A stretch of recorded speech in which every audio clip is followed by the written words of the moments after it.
Welcome to Krishna cooking. મારી ચેનલને like કરો, શેર કરો અને સબસ્ક્રાઈબ કરો।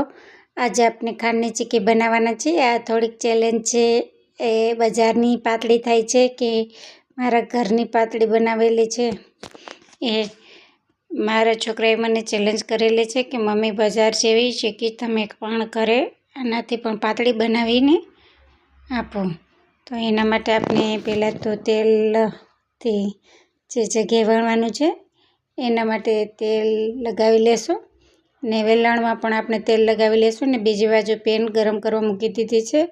ફૂલ આંચ ઉપર જ પેનને ગરમ કરી લેવાની છે। પછી આપણે એમાં ગરમ થઈ જાય પછી આપણે એક વાટકી તલ લેવાના છે। તલને આપણે એમાં શેકી લેશું જ્યાં સુધી આ રીતના ચેક કરી લેવાનું। પેન ગરમ થઈ ગઈ છે એટલે આપણે એક વાટકી તલ નાખી દીધા છે અને એ જ વાટકીના માપથી આપણે ખાંડ નાખશું। પૂરેપૂરી વાટકી આપણે ખાંડ નહીં નાખી, મીઠું ખાતા હોય તો નાખી શકો, અમે ઓછું ખાઈએ છીએ એટલે એના માટે આપણે પોણી વાટકી ખાંડ નાખી છે।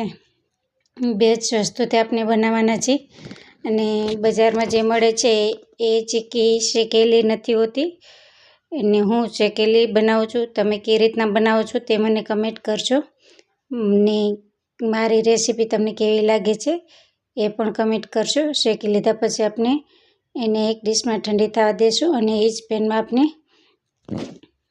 ખાંડના ઉમેરી દઈશું।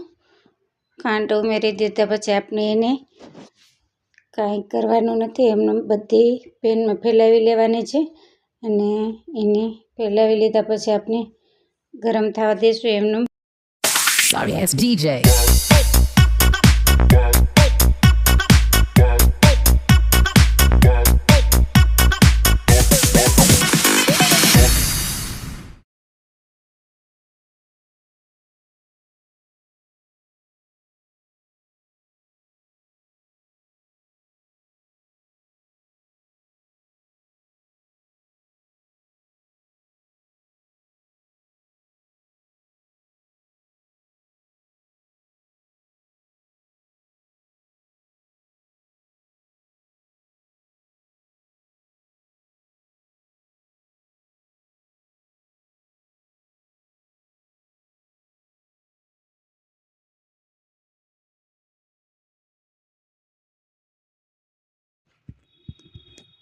જે ભાગમાં વચ્ચેનો ભાગ છે એમાં ખાંડ ઓગળી જાય છે ઝડપથી, આજુબાજુમાં નથી ઓગળતી। તો એના માટે આપણે જે વચ્ચે ઓગળેલી ખાંડ છે એની ઉપર આજુબાજુની ખાંડ છે ઉપર થોડી થોડી નાખતા રહીશું એટલે ઓગળેલી છે એમાં ભેગી મિક્સ થતી જશે અને ઓગળતી જશે। એ રીતના આપણે થોડી થોડી હળવા હાથે આજુબાજુમાં જે ખાંડ ઓગળેલી છે એની બાજુમાં નથી ઓગળેલી એ બધું બાજુમાં કરતા જશું એટલે હલાવ્યા વગર એમ જ્યાં સુધી ખાંડ ન ઓગળે ત્યાં સુધી આપણે એને કાંઈ કરવાનું નથી, એમને સતત ઓગળવા દેવાની છે મીડિયમ આંચ ઉપર।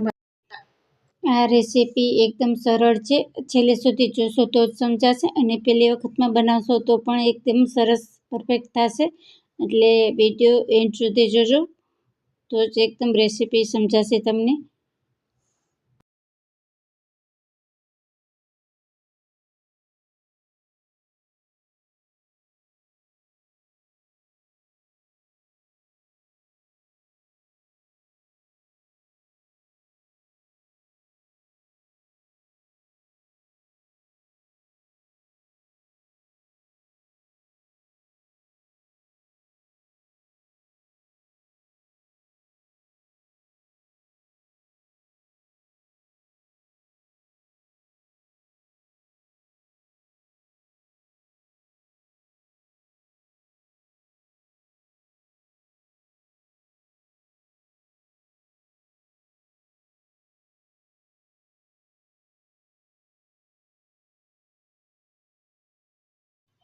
તમે જોઈ શકો છો, જો થોડી થોડી ધીમે ધીમે ખાંડ ઓગળવા માંડી છે એને આ રીતને ધીમે ધીમે હલાવતા રહેશું અને મિક્સ કરતા રહેશું એટલે થોડી ખાંડ ઓગળેલી નથી એ પણ મંડે ઓગળવા।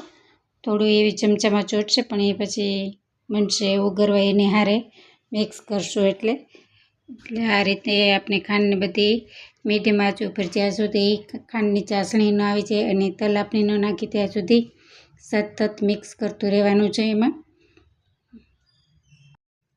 આમાં પાણી કે તેલ કે કાંઈ નાખવાનું નથી, ખાલી ખાંડને જ આપણે સતત ઓગાળવાની છે મીડિયમ આંચ ઉપર રાખીને, ને જ્યાં સુધી ઓગળી ન જાય ને આખી ખાંડ ક્યાંય રહીએ નહીં અને સતત હલાવતા રહેશું. અને ખાંડની ચાસણી આવે એ ખબર પડી જાય આપણે પાણીમાં લઈ અને પાણીમાં લઈ અને ક્યાંય ચોટે નહીં, એટલે આપણે ખબર પડી જશે કે ચાસણી આવી ગઈ છે.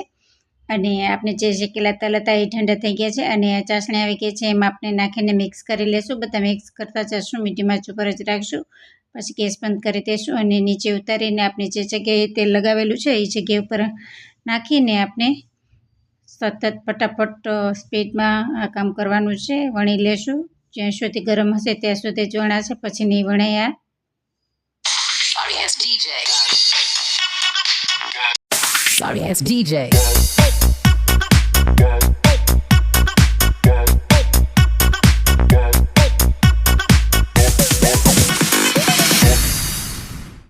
Sorry ass DJ.